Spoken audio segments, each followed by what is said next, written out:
ar farzonier sa vechou, ar el ton da vez a dangerus, hag ar barz mua brudet e bogemred da vez ap kolem, e vez levaret divare ben penoz, e neus lachet ar barz al gant ar geriou en eus skrivet, ar geriou guapus an ar skrivet divar ben ar barz al. A da vez ap kolem, a zo ken brudet e gez Chaucer pe Villon.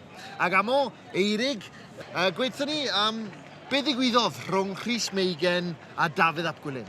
Mae'n debyg mae Rhys Meigen a ganodd yr englyn yma i fam Dafydd yn dweud bod e wedi cysgu gyda mam Dafydd.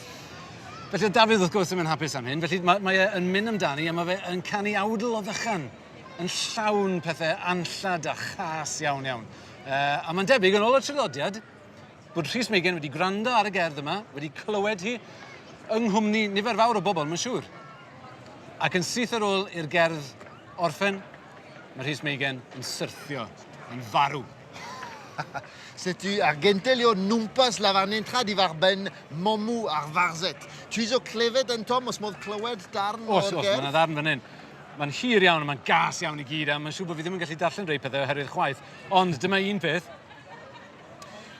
Gwall ball beill hocs, cocs cicau, gwyllt bill hyll, oeth garw troeth trai.